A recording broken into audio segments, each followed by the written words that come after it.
프란치스칸 기도. 지은이 일리아 델리오. 옮기니 조원영 안나. 프란치스코 출판사. 제9장 평화의 길. 영원하신 아버지, 당신의 아드님이신 우리 주 예수 그리스도를 통하여 청하오니 주 예수 그리스도의 어머니시며 하느님의 어머니이신 거룩하신 동정녀 마리아와 복되신 우리의 사부님 성 프란치스코의 전구를 들으시고 저희들이 영혼의 눈을 뜨게 해주소서. 그리하여 저희들로 하여금 모든 이해를 초월하는 평화의 길을 가게 해주소서. 평화, 우리 주님 예수 그리스도께서 우리에게 주신 평화, 그리스도께서 우리에게 선포하신 평화, 우리의 사부님 프란치스코가 설교 때마다 선포하신 평화. 사부님은 설교의 시작이나 마침에 늘 평화를 알리셨고 인사 때마다 평화를 빌어주었으며 관상 때마다 황홀한 평화가 그리워 한숨을 쉬셨습니다. 평화를 증오하는 사람들과도 평화로웠던 그분. 평화의 사람은 당신이 예루살렘의 시민처럼 말씀하십니다. 예루살렘의 평화를 위하여 기도하여라. 보나벤투라. 하느님께로 나아가는 영혼의 여정.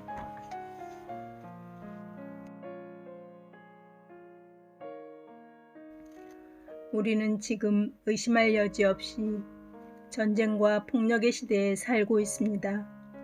민주주의, 상호협력, 글로벌 시대라는 말들을 하지만 실제로 이 시대는 제국주의와 지배와 억압이 팽배합니다. 또한 빈부의 격차도 날로 심해지고 있습니다. 수백만 명의 사람들이 평화를 위해 일하고 있다는 사실을 모르고 하는 한탄이 아닙니다. 전쟁은 안 된다. 화해하라. 평화가 지배하기를. 평화로 가는 길은 따로 없다. 평화가 길이다. 라는 팻말이 잔디밭 앞에나 자동차 범퍼에 붙어 있는 것을 우리는 자주 봅니다. 물론 평화는 만들어내는 제품이 아닙니다. 평화는 모름지기 몸속에 있는 것입니다. 평화는 정책적인 것이라기보다 우선 인격적인 영성입니다. 프란치스칸 기도의 길은 평화로 가는 길입니다. 프란치스칸 기도의 길은 적극적인 사랑의 길이기 때문입니다. 프란치스칸 기도는 하느님의 은총이 들어오시도록 정신과 마음의 문을 열고 인간 존재의 가장 깊은 정신과 마음에 그 은총이 오시게 합니다. 프란치스칸 기도가 평화의 길인 것은 마음속 깊은 곳에서부터 회개하고 자신의 진정한 모습을 하느님 안에서 발견하기 때문입니다. 프란치스칸 기도의 길은 육화하신 말씀이신 예수 그리스도의 인격체 안에서 하느님과 관계를 맺는 길입니다.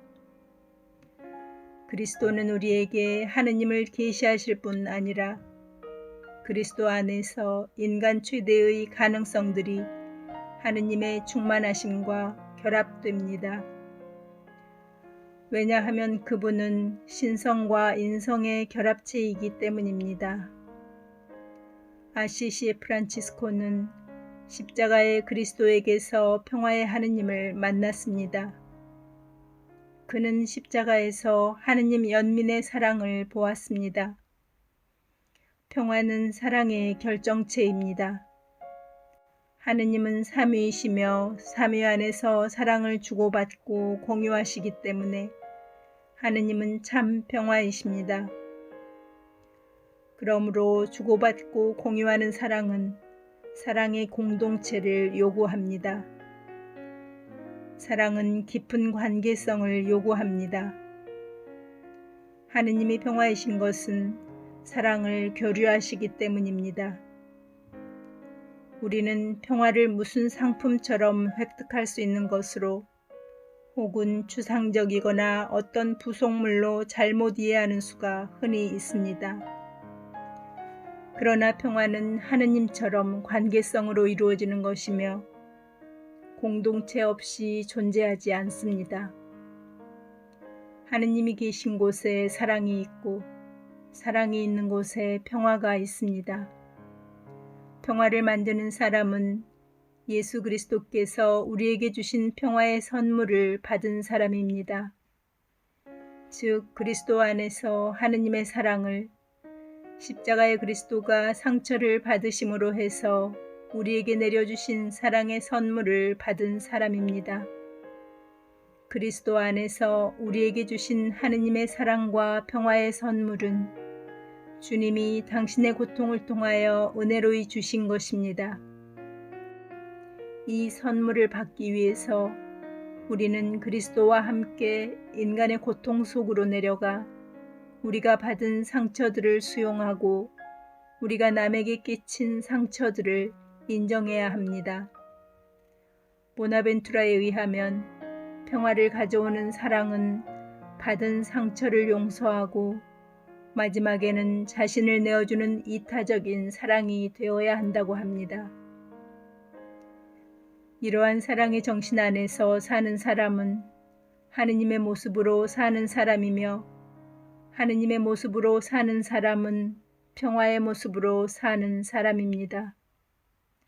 하느님의 모습은 십자가의 그리스도 안에서 우리에게 보여주신 평화입니다. 현대의 평화주의자이며 영성 저자인 월터 윙크는 크리스천이 비폭력적이어야 하는 이유는 단순히 비폭력이 성공적이기 때문이 아니라 하느님의 본질을 반영하기 때문이다 라고 말합니다. 우리가 희망하는 평화는 하느님 모습의 평화입니다. 아시시 클라라는 기도가 잠겨있는 마음의 문을 열어주기 때문에 우리 안에 있는 이 평화의 모습을 드러내는데 도움을 준다고 말합니다. 평화는 그리스도께서 우리에게 주신 선물이기 때문에 분명히 육화에서 비롯된 것입니다. 평화는 사람 가운데에 있습니다.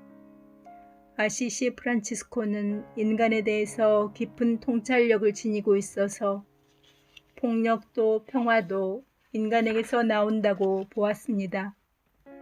프란치스코는 평화는 마음에서 시작된다고 믿었습니다.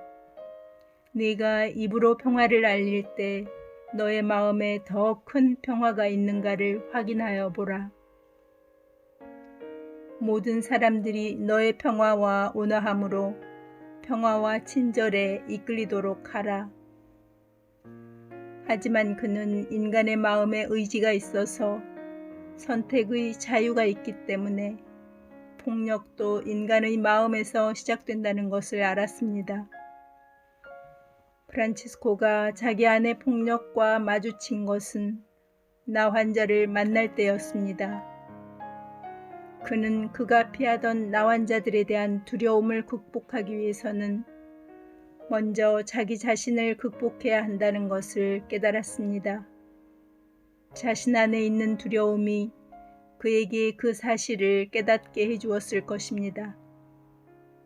프란치스코는 자기 자신에게서 해방되어 내적인 자유를 얻어야 했습니다.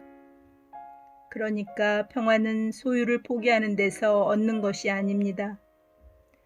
평화는 남들과 싸우기를 그치는 데서 오는 것이 아닙니다. 평화는 존재의 한 방법이며 영적 자세입니다. 프란치스코가 추구한 평화는 마음의 변화입니다. 첼라노는 기록하였습니다. 그는 모든 설교에서 주님께서 여러분들에게 평화를 주시기를 하고 말하며 평화를 빌어주었다.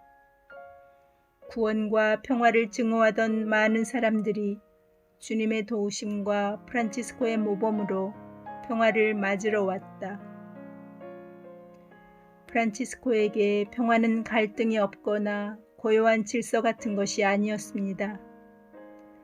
그것은 복음이 말하는 평화, 존재의 중심에 있는 평화였습니다. 정신과 마음을 집중하여 하느님께 기도하는 그의 단순한 행동이 그로 하여금 하느님이 어떤 분이신지를, 그 자신이 누구인지를 더 알고 깨달아 자신과 주변의 세상을 위한 변화의 에너지를 찾게 해주었습니다. 그러한 깨달음이 그에게 지나친 제어의 필요성을 완화시켜 주었습니다. 오히려 그는 그 자신의 문제성과 자기 자신은 형제자매들과 모든 피조물에게 의지해 산다는 자신의 의존성을 인정하려고 노력하였으며 인간의 존재가 가난 자체임을 깨달았습니다. 돈이나 무기나 권력 등 외적인 수단에 의지하여 평화를 추구한다면 그것은 피할 수 없는 전쟁이나 폭력을 연기하는 것에 그치고 맙니다. 평화는 추상적인 생각이 아닙니다. 평화는 범우주적 이상이 아닙니다. 프란치스코는 세속적 평화란 전쟁을 가져온다고 생각했습니다.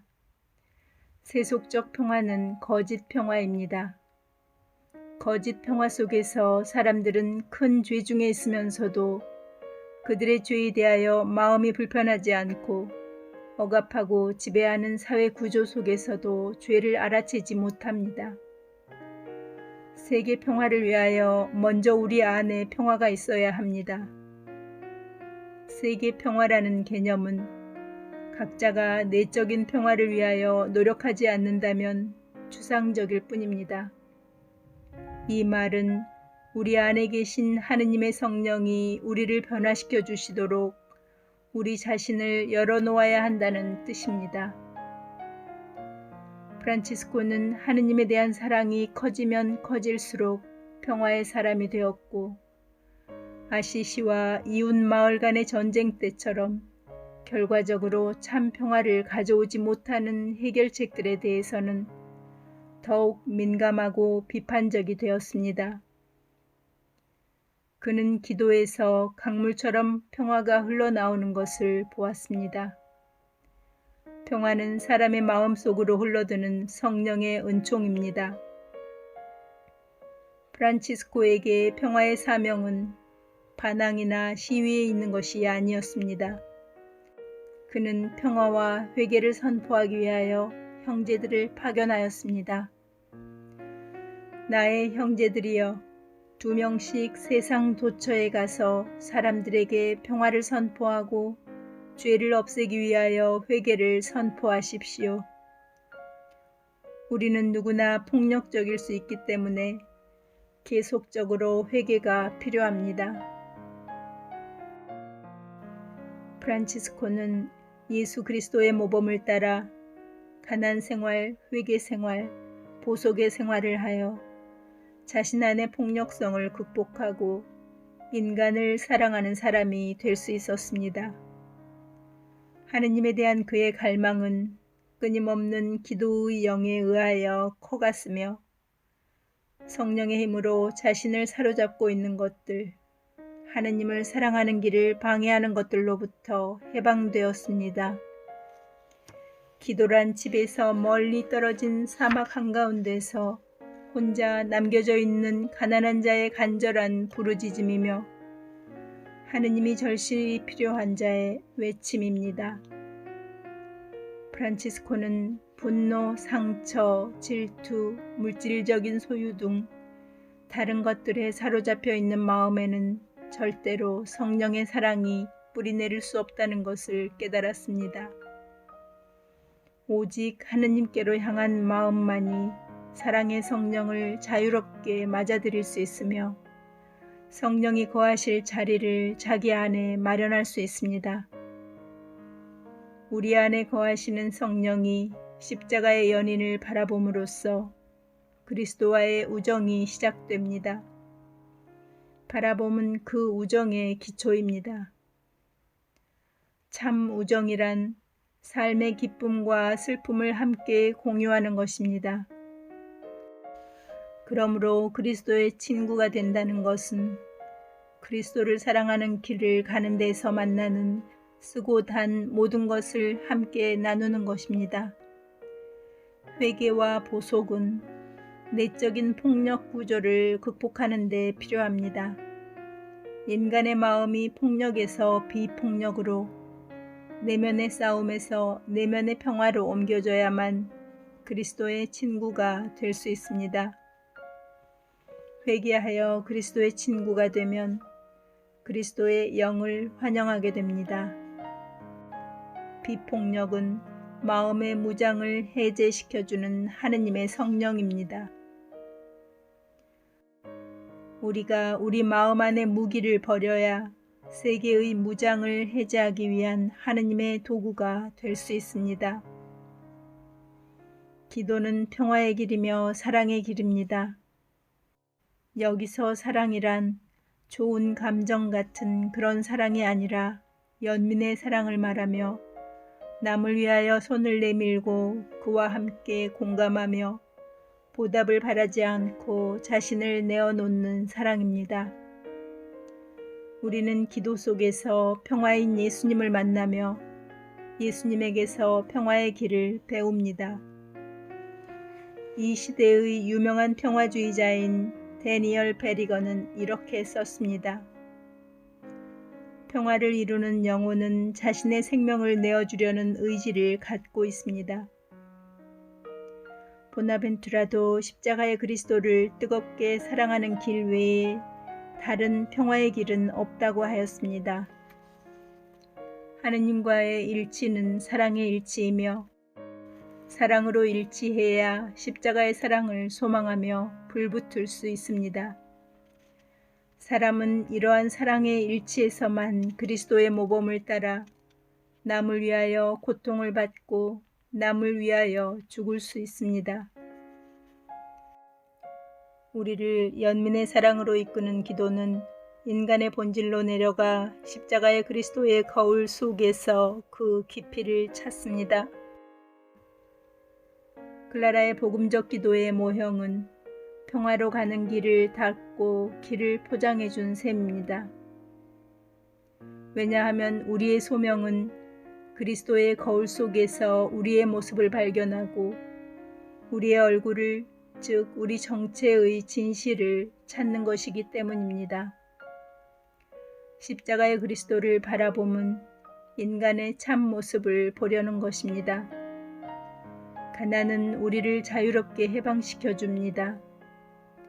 그래서 상처받는 인간성으로 우리에게 오시는 하느님, 우리뿐만 아니라 형제 자매들의 연약함을 가지고 우리에게 오시는 연민의 사랑의 하느님을 보다 깊이 바라볼 수 있습니다. 우리는 십자가의 거울 속에서 우선 우리들 각자가 다 고유하고 독특한 방법으로 사랑받고 있다는 사실을 보아야 합니다. 가난하고 겸손한 사람만이 하느님의 무조건적인 사랑의 품에 안길 수 있습니다. 겸손하게 하느님의 품에 안기면 십자가의 거울 속에서 이 사실을 봅니다. 나의 참 모습은 당신 앞에, 당신 안에 있는 나의 모습이며 그 나를 인정함으로써 나는 당신이 나를 사랑하시는 사랑이심을 압니다. 당신의 사랑, 나를 창조하시고 줄곧 나를 재창조하시는 당신의 사랑을 나는 봅니다. 기도로서 우리가 자신을 알게 되면 그때는 자유롭습니다. 우리가 우리 자신을 알게 되면 우리는 있는 그대로 하느님의 사랑을 알고 하느님의 흘러넘치는 사랑 속에서 나를 알기 시작합니다. 그러면 사랑이 내 마음 속으로 들어오고 하느님의 마음 속으로 들어가며 이 나선형의 사랑의 역동성이 평화를 찾는 사람 안에 평화를 낳게 됩니다. 평화는 하느님과의 사랑의 관계에서 태어납니다. 클라라의 관상기도와 자기 정체성에 대한 깊은 통찰력이 이 역동성에 중요한 역할을 합니다. 우리가 우리 자신을 솔직하게 인정하고 우리를 사랑하시는 하느님의 사랑을 솔직하게 인정할 때, 다시 말해서 십자가의 거울에서 자기 얼굴을 잘 보고 하느님께서 오시어 은총으로 우리를 변화시켜 주시도록 기도할 때, 우리는 관상적인 눈이 되어 우리 주변의 이웃들과 공동체를 보기 시작한다고 클라라는 가르칩니다. 궁극적으로 자신이 변화되지 않고서는 십자가의 그리스도를 바라볼 수도 관상의 단계로 들어갈 수도 없습니다. 클라라는 우리가 온 마음과 온 정신과 온 영혼을 담아 자신을 온전히 하느님께 드릴 때 하느님의 은총이 우리를 연민의 사랑을 담은 그릇으로 만드신다고 가르칩니다. 프란치스코가 평화의 사람이 된 것은 사랑으로 인해서입니다. 그것은 자신이 모든 사람과 또 모든 피조물과 밀접히 연결되어 있음을 인식하였기 때문이었습니다. 프란치스코의 생애를 통해 우리는 평화가 그로부터 모든 피조물에게로 뻗어나간 것을 볼 수 있습니다. 프란치스코는 아주 미소한 피조물들을 포함해서 모든 피조물과 한 가족관계임을 깨달았습니다. 보나벤투라의 글을 읽어보겠습니다. 진실한 신심이 프란치스코의 마음을 가득 채우고 마음속까지 깊이 꿰뚫어 그 신심이 그 안에서 하느님의 사람을 완전히 지배하는 것 같았습니다. 신심은 기도를 통하여 그를 하느님께로 들어 올렸고 연민을 통하여 그를 그리스도로 변화시켰으며 자신의 비움을 통하여 그를 이웃으로 변화시켰고 모든 것과의 우주적인 화해를 통하여 그를 순진무구한 상태로 새로 나게 하였습니다. 프란치스코의 신심은 그의 끊임없는 회개의 열매였습니다. 그의 신심은 동물들에 대한 존경의 원인이었습니다. 그는 동물들을 동료 피조물로 그리고 그리스도의 표징으로 인식하였습니다. 그는 추운 겨울에 벌들이 굶어 죽지 않도록 꿀과 최고로 좋은 포도주를 밖에 내어놓으라고 명했습니다. 그는 모든 동물들을 형제라고 불렀으며 동물들 중에서도 양순한 동물들을 특별히 사랑하였습니다.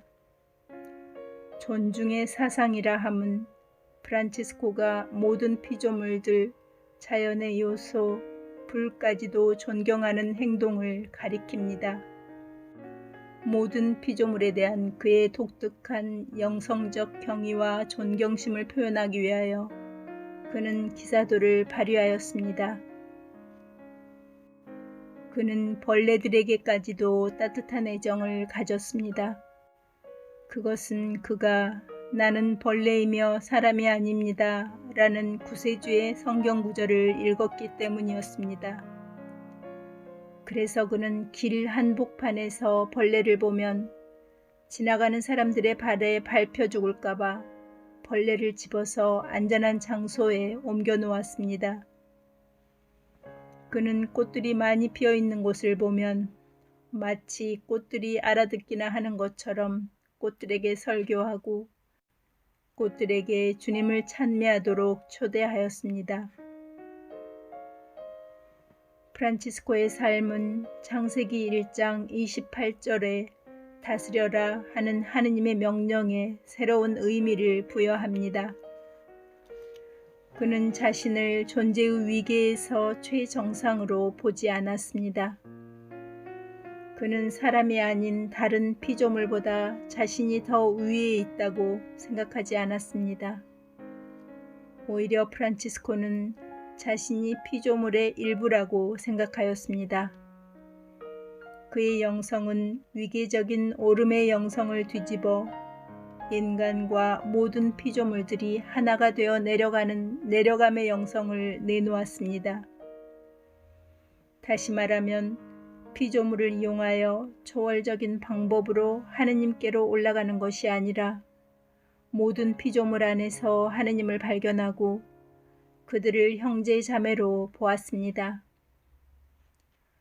보나벤투라는 그는 피조물들을 아무리 미미한 것들이라 해도 형제 자매라 불렀으며 그 이유는 모두가 동일한 기원을 공유하고 있기 때문이라고 썼습니다. 그는 사랑을 위하여 몸 바치고 모든 일을 마다하지 않았기 때문에 지구가 그의 집이 되었으며 모든 피조물들은 그의 형제자매가 되었습니다. 그는 주위의 세상을 사랑으로 존경하였으며 그리하여 그는 참으로 평화의 사람이 되었습니다. 기도만이, 다시 말해 우리 안에 사시고 우리 안에 내재하시며 우리를 그리스도와 결합시키시는 주님의 영만이 우리를 프란치스코처럼 모든 피조물과 모든 살아있는 것들 안에서 하느님의 선하심을 볼 수 있도록 관상적인 눈으로 인도할 수 있습니다. 관상적인 눈은 평화를 가져옵니다.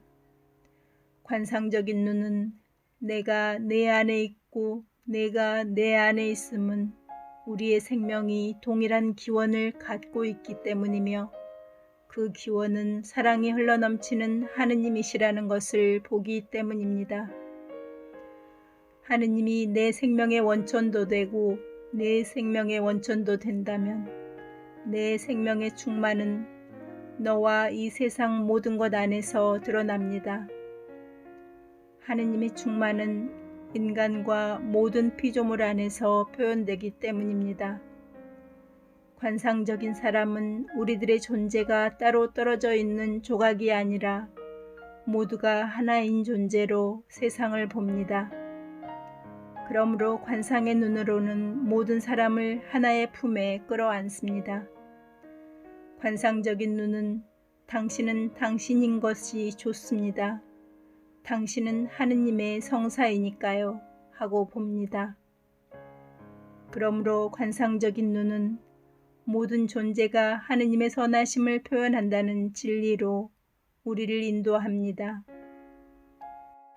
우리는 하느님의 선하심을 보고 다른 사람 안의 선을 사랑할 때 평화를 누리기 시작합니다. 프란치스칸 평화의 길은 변화의 길입니다. 그 길은 우리를 포옹하기를 원하시는 십자가의 그리스도께 이해하고 대답하고 사랑의 도가니를 통과하는 길이기 때문입니다. 여기에 크리스천으로서 우리의 도전이 있습니다. 그것은 우리가 참 신자인가 아닌가를 알아보는 테스트입니다. 우리가 진정으로 프란치스칸 기도의 길에서 기도한다면 다음과 같은 질문을 해보아야 합니다. 나는 십자가의 그리스도를 하느님이 나를 사랑하신다는 사랑의 계시라고 진심으로 믿고 있는가? 나는 진심으로 십자가의 길을 따르기를 원하고 있는가? 십자가에서 죽으시고 십자가 위에서 우리를 포옹하기 원하시는 자비의 하느님께 마음의 문을 열고 기도한다는 것은 하나의 모험이며 그 대가도 만만치 않습니다. 어쩌면 목숨까지 내놓아야 할 일일 수도 있습니다.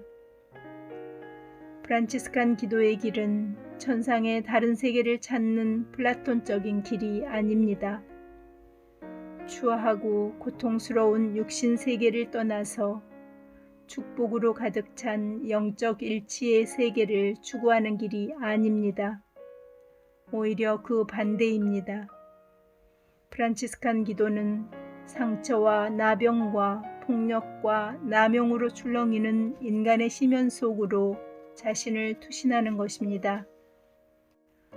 우리는 그리스도께서 우리를 사랑하신 것처럼 사랑하라는 소명을 받았기에 우리는 성령으로 인도되어 그리스도와 함께 인간의 어둠과 고독의 심연으로 몸을 던져 삶이라는 값비싼 약으로 그리스도처럼 살아가야 합니다.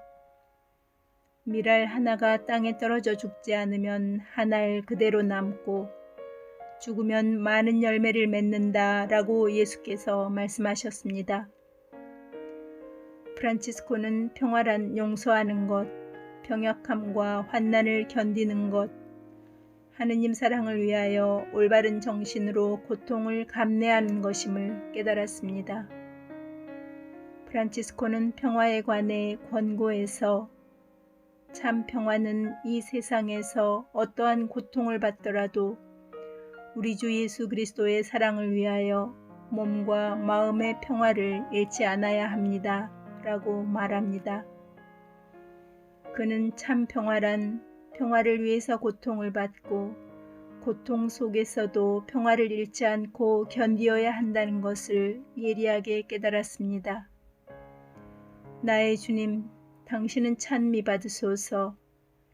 당신 사랑을 위하여 용서하는 사람들, 병약함과 고통을 견디는 사람들을 통하여 찬미 받으소서.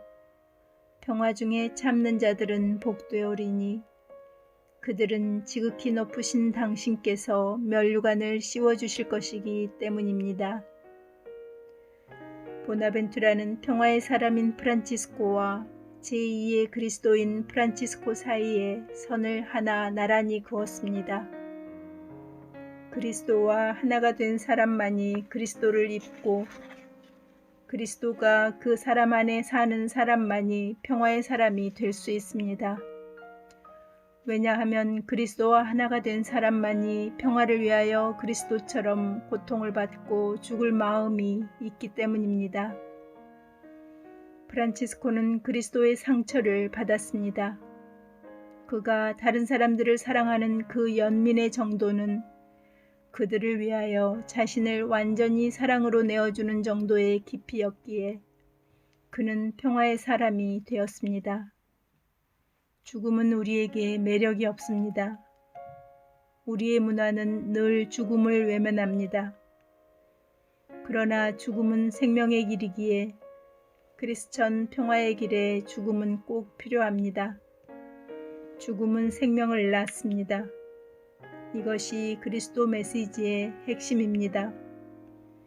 그리스도는 죽음을 정복하고 새 생명으로 부활하였습니다. 그러므로 마지막 단어는 생명입니다. 그러나 생명의 길은 우선 고통의 십자가를 통과합니다. 저명한 환경학자인 홈스 롤스턴 3세는 모든 피조물의 모양은 십자가 모양이라고 말합니다.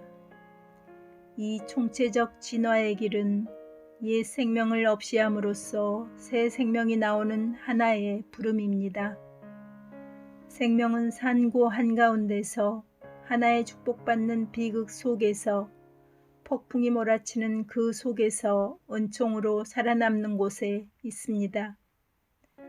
보나벤투라는 6일간의 창조에서 세상에 평화가 오기 위해서는 그리스도의 신비체 안에서 그리스도가 먼저 고통을 받아야 하고 그 다음에 우리가 창조를 채울 수 있다고 말하였습니다.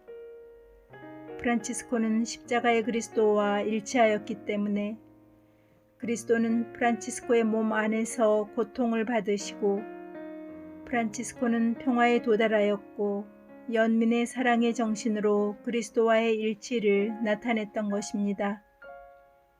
우리도 연민의 사랑으로 그리스도를 재현하고 우리 안에 하느님의 성령을 깊이 호흡하며 바오로와 함께 말할 수 있어야 합니다. 나는 하느님을 위하여 살려고 율법과 관련해서는 이미 율법으로 말미암아 죽었습니다. 나는 그리스도와 함께 십자가에 못 박혔습니다. 라고. 이것이 평화의 길입니다. 프란치스코에게 평화의 상징은 성체였습니다. 프란치스코는 형제회에 보낸 편지에 다음과 같이 썼습니다. 제가 형제님들에게 부탁하는 것은 우리 주 예수 그리스도의 지극히 거룩하신 몸과 피에 최상의 흠숭과 경의를 표하도록 노력하라는 것입니다. 하늘에 계시고 땅에도 계신 그분은 평화에 이르러 전능하신 하느님과 화해를 이루셨기 때문입니다. 평화를 이루는 사람은 성체 생활, 즉 그리스도의 삶을 사는 사람입니다. 성체 안에 사는 것은 그리스도의 몸으로 사는 것입니다. 그리스도는 사람들이 갈라지는 것을 원치 않고 고통과 사랑으로 사람들을 화합시키는 분입니다. 그리스도의 정신은 십자가의 사랑으로 사는 정신입니다. 미로슬라브 볼프는 이렇게 서술했습니다.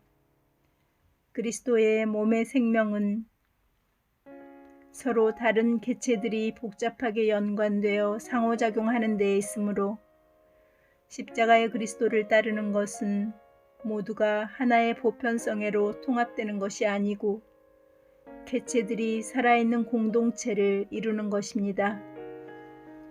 성령은 우리 안에서 폐쇄된 자기만의 세계를 허물고 우리를 재창조하여 새 창조의 길로 우리를 옮겨줍니다.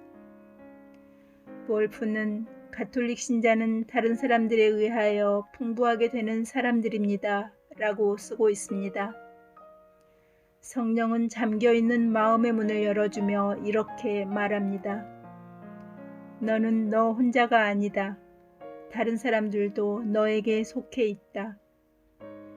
그러므로 가톨릭 신자가 되기 위해서는 공동체적 삶을 요구받습니다. 각자는 이렇게 말해야 합니다. 나는 나 혼자가 아니다. 모든 다른 사람들도 나에게 속해 있다. 프란치스코와 클라라도 같은 생각을 하였습니다. 공동체란 어머니가 아들을 사랑하는 것처럼 사랑과 희생의 관계로 결속되어 있습니다. 크리스천 삶의 핵심은 십자가에 중심을 두고 있어서 다른 사람들이 들어올 자리를 자기 안에 만들어야 합니다. 볼프는 하느님이 원수를 포옹하려고 할 때 따르는 결과는 십자가라고 말합니다. 십자가 위에서 서로 자신을 다 내어주시며 원물을 주고 계시는 삼위는 원수에게 함께 춤을 추도록 자리를 내어주십니다. 삼위는 우리를 끌어안아 주십니다. 하느님은 삼위간의 사랑과 똑같은 사랑으로 우리를 사랑하시고 하느님의 영원한 품 안에 우리를 위하여 자리를 내어주십니다. 십자가 그리스도의 두 팔 안이 원수가 들어와 있을 자리의 표징이며 초대의 표징이듯이 우리도 똑같은 일을 해야 합니다. 성체는 하느님이 우리의 자리를 만들고 우리를 초대하시는 것을 경축하는 전례입니다. 우리에게 일어나는 일은 우리들이 실천해야 합니다. 우리는 하느님의 품에 있기 때문에 우리 안에 다른 사람들의 자리를 마련해야 하고 우리의 원수도 초대해야 합니다. 우리는 그리스도의 쪼개진 몸과 피를 영하면서 그리스도께서 고통으로 받아들인 모든 사람들을 품어 안아야 합니다. 우리는 교회의 문을 닫고 교회 공동체 안에 형제 자매만을 품어서는 안 됩니다. 우리들 밖에 있는 원수도 품어 안아야 합니다. 모두 용서받고 형제 자매로서 우리의 품에 들어와야 합니다. 우리는 십자가에 못 박히신 하느님의 긴 팔에 감싸여 있습니다. 우리도 팔을 벌려 우리의 원수를 끌어안고 우리 안에 그들의 자리를 만들고 그들을 초대하여 우리 모두가 삼위일체이신 하느님의 영원하신 품 안에서 기뻐할 수 있어야 합니다. 십자가에 못 박히신 사랑은 새로운 미래를 창조합니다. 십자가의 사랑은 다른 사람이 그 안에 들어와 함께 살게 합니다. 십자가의 사랑은 구원의 사랑입니다. 일치와 평화를 회복시켜주는 치유의 사랑입니다. 십자가의 사랑은 공동체의 사랑입니다. 상처받아 분열된 사람들은 치유를 필요로 하기 때문에 공동체가 일치함으로써 상처를 치유합니다.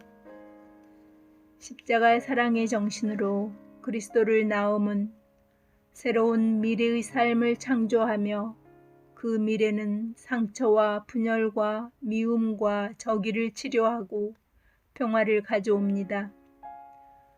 다음은 베아트리스 브루토의 글입니다.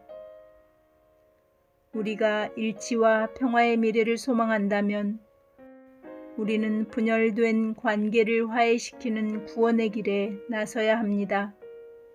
그래야 늘 미래를 향하여 있을 것입니다.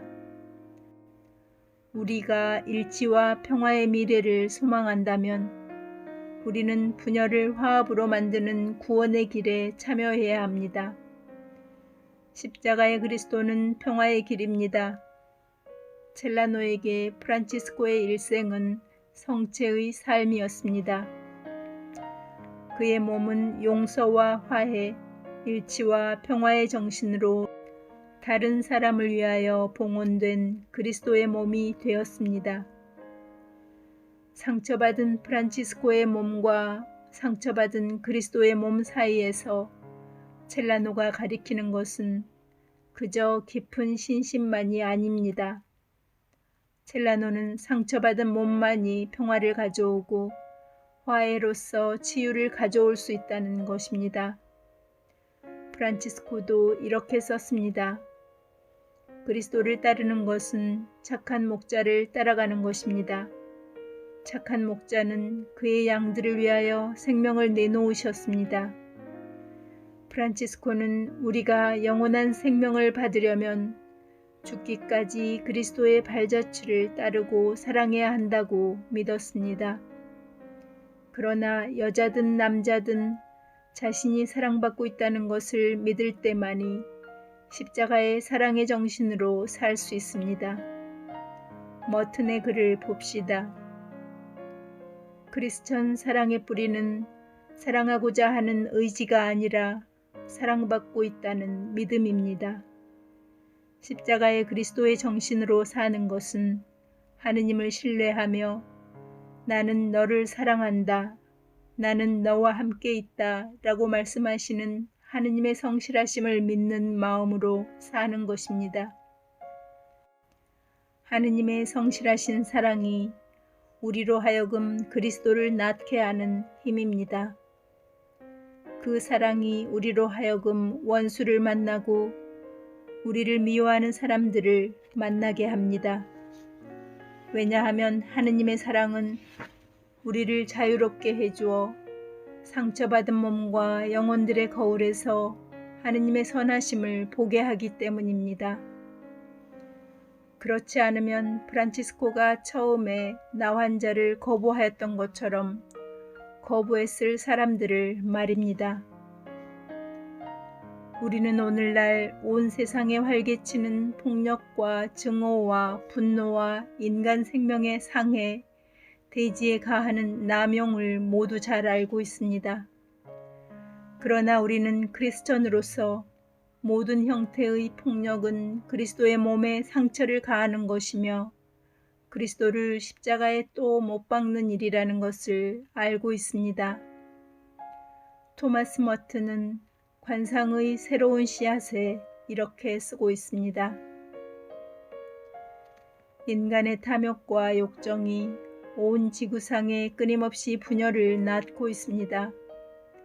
사람들을 서로 분열시키는 상처가 점점 커지고 급기야는 큰 전쟁으로 번집니다. 살인, 학살, 혁명, 증오, 인간의 육체와 영혼에 가해지는 고문과 살육, 도시의 방화와 파괴, 수백만 명의 기아, 인구의 전멸과 핵전쟁에 의한 전우주적인 비인간화. 그리스도는 그의 지체들 안에서 학살되고 사지가 찢어지고 있으며 하느님은 사람들 안에서 살해됩니다. 인정하기 어려운 일이지만 끊임없는 이 세상의 폭력에 크리스천들이 한 역할을 한다는 것입니다. 침묵과 무관심, 개인 욕심에 빠진 채, 다시 말하면 제2의 그리스도들이 되기를 거부하며 폭력에 눈을 감습니다. 제도적인 교회 안의 신자들 중에는 입으로 설교는 하지만 그리스도의 신비를 살지 못하는 사람들이 많습니다. 교회는 십자가의 고통을 지지 않고 특전을 누릴 길을 찾으며 다른 세속적인 것들의 담요 밑으로 숨는 교회로 존재하고 있습니다. 이 시대의 위대한 평화주의자인 마틴 루터 킹 2세는 인종 간의 정의를 요구하다가 엘리베마주 버밍햄에서 1963년 성금요일에 억류되었습니다. 그는 그의 버밍햄 감옥에서 보낸 편지에서 그를 비판하는 사람들에게 보내는 대답으로 교회에 대한 그의 희망과 실망을 다음과 같이 표현하고 있습니다. 나는 아주 많은 교회들이 영과 육, 성과 속을 이상하게 구별하는 완전히 다른 종교가 되어가고 있는 것을 보아왔습니다. 우리는 앞장서서 사람들을 높은 정의로 이끄는 빛이 되기보다는 현실에 안주한 채 다른 공동체들의 뒤만 따라가며 20세기를 마감하고 있습니다. 나는 이러한 교회의 해이함 때문에 큰 슬픔에 잠겨 눈물을 흘렸습니다. 그러나 나의 눈물은 사랑의 눈물이었음을 분명히 아십시오. 사랑이 깊지 않으면 실망도 크지 않습니다. 예, 나는 교회를 사랑합니다. 예, 나는 교회를 그리스도의 몸으로 봅니다. 그러나 우리는 사회의 비협조자가 된다는 두려움 때문에 얼마나 그리스도의 몸에 흠집과 상처를 내며 냉대하였습니까? 평화로 이끄는 프란치스칸 기도의 길은 이 세상을 진지하게 봅니다. 왜냐하면 우리는 주님이 우리 가운데 계시며 십자가에서 죽으시고 영광을 받으신 주님께서 우리와 함께 계시다는 것을 믿고 있기 때문입니다. 마음으로 기도하면 우리는 우리 자신을 잊고 하느님의 자비에 우리 자신을 맡겨야 합니다. 십자가의 주님께 드리는 기도는 우리의 삶을 요구합니다. 그 요구는 전부 아니면 전무를 요구합니다. 다시 말하면 우리의 삶을 통째로 드리든지 아니면 이기적인 자아를 조금도 내놓지 않든지 하는 것입니다. 사람은 자신의 삶 속에서 자신이 십자가에 못 박히지 않으면 십자가의 하느님과 일치를 이루지 못하고 진실한 기도도 하지 못합니다. 이러한 기도의 길은 우리의 정신과 마음이 진리를 볼 수 있게 하여 우리가 없으면 그리스도의 몸이 존재하지 못한다는 진리를 깨닫게 합니다. 평화의 길은 그리스도의 완성을 요구합니다. 그리고 크리스천 삶의 의미는 그리스도의 신비를 사는 것입니다.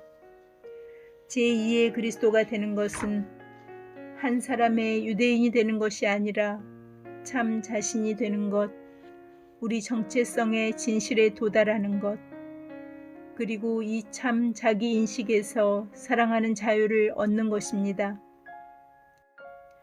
우리는 그리스도의 몸이면서 동시에 우리 자신의 몸과 우리 자신의 영과 정신과 마음을 지닌 존재입니다. 우리는 모두 그리스도입니다. 우리는 모두 말씀으로 창조되었고 우리 한 사람 한 사람이 모두 육화된 하나의 작은 말씀 단어입니다. 이 단어들은 사랑의 성령을 통하여 말씀한 단어를 표현하고자 합니다. 머트는 하느님은 나를 하느님의 생각 하나를 담은 하나의 단어로서 말씀하신 것입니다. 라고 말하였습니다. 그리스도교는 하나의 교이나 믿음으로 된 제도가 아닙니다. 우리가 크리스천인 것은 그리스도 안에서 모든 존재의 의미와 목표를 발견한다는 믿음에 있습니다. 그러나 그리스도의 신비가 우리를 만나고 우리를 포옹하고 우리를 변화시키기까지 우리는 그 신비 밖에 있습니다. 그리스도가 영화배우이기나 한 것처럼 우리 이웃이나 우리의 협조자들이 우리와 다른 사람인 것 같이 그리스도는 우리와는 먼 존재로 계십니다. 그러나 그리스도는 우리 밖에 계시지 않습니다. 오히려 그리스도는 우리 안에 계십니다. 우리는 그리스도입니다. 우리는 성령을 통하여 그리스도 몸의 지체들이 됩니다. 토마스 머튼의 마지막 강좌가 된 방콕의 강좌에서 그는 그리스도 신비의 탐색을 지구 차원에서 추구하였고 비폭력의 정신에 대하여 말하였습니다. 당장 우리가 해야 할 일은 그리스도에 관하여 말하는 것이 아닙니다. 그리스도가 우리 안에서 사시도록 하여 사람들로 하여금 우리 안에 사시는 그리스도를 느끼고 우리 안에서 그분을 발견하도록 해야 하는 것입니다. 우리가 평화로운 미래를 희망한다면 우리가 그 평화의 미래를 창조해야 합니다. 십자가의 사랑은 다른 사람들이 내 안에 들어와 함께 살 자리를 만들어주는 이타적인 사랑입니다. 그것은 새로운 미래의 사랑입니다. 왜냐하면 십자가의 사랑은 과거의 행동을 용서하고 성령의 희망과 기쁨으로 손을 앞으로 내밀기 때문입니다. 우리가 평화로운 미래를 희망한다면 우리 자신이 평화가 되어 평화를 살아야 합니다.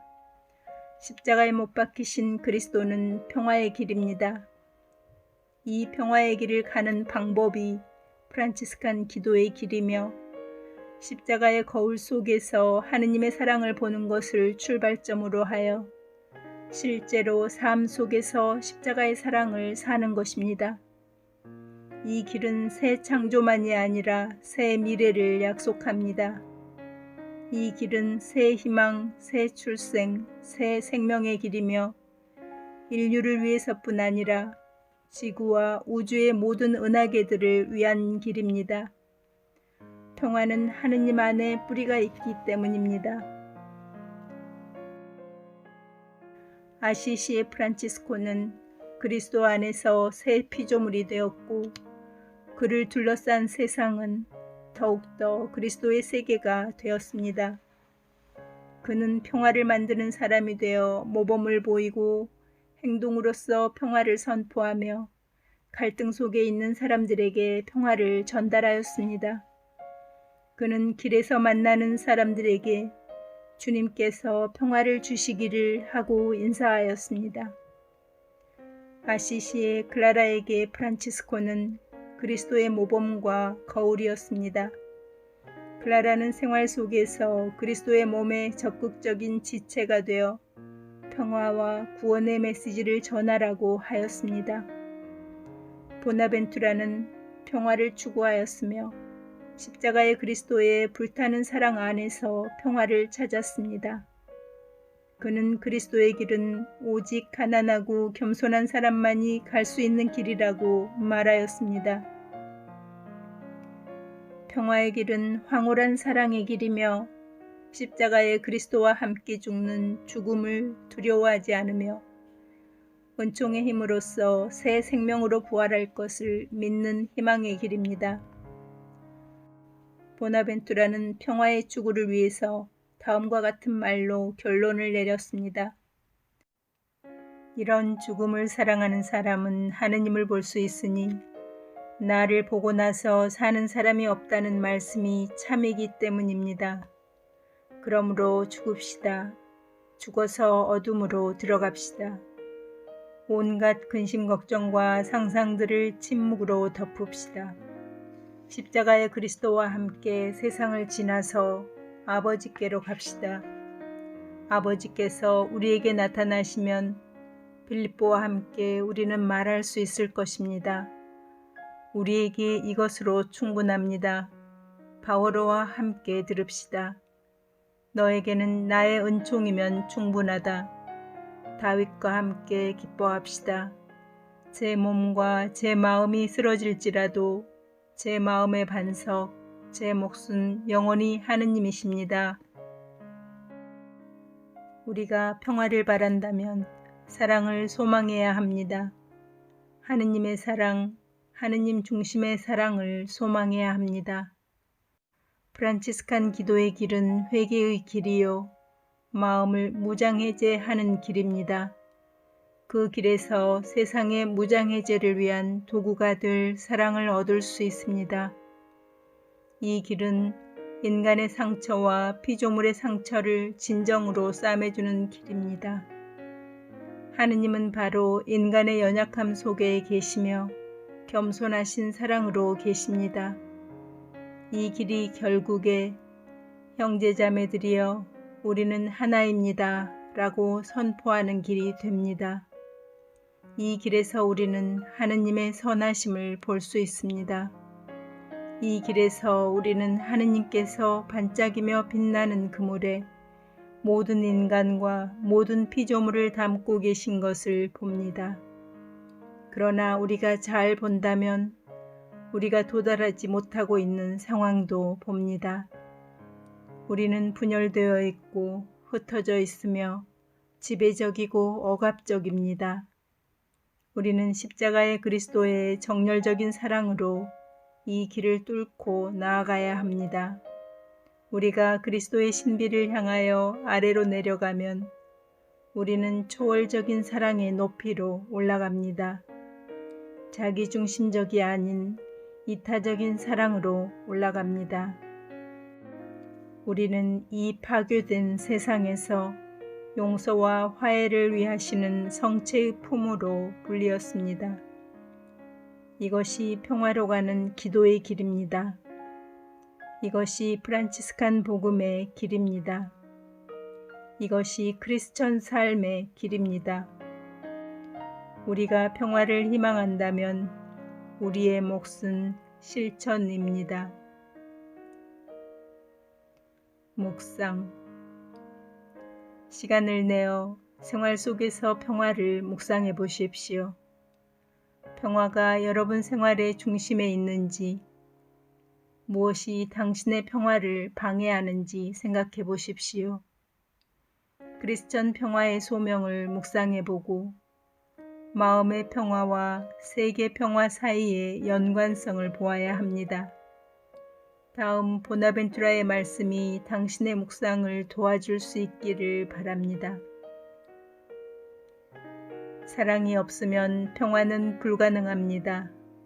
사랑이 있으면 활동을 하거나 고통을 당하거나 살거나 죽거나 완덕으로 나아가는 일은 매우 쉬워집니다. 그러므로 우리는 사랑에 진보하기로 노력해야 합니다. 완전한 사랑은 무엇보다도 완덕으로 인도되기 때문입니다. 보나벤투라 삼중도.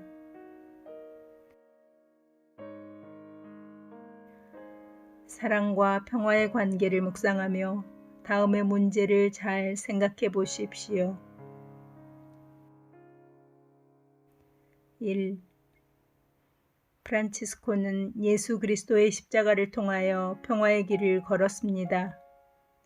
당신도 같은 길을 원합니까? 평화를 어떻게 생각합니까? 2. 당신의 생활에서 평화를 방해하는 장애는 무엇입니까? 기도가 이 장애를 극복하는데 어떤 도움을 줍니까?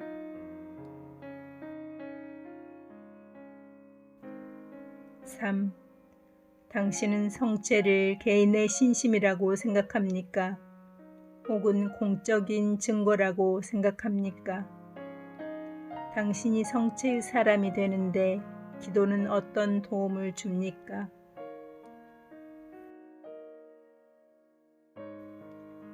4. 성체와 평화와 정의는 어떤 관계에 있다고 생각합니까?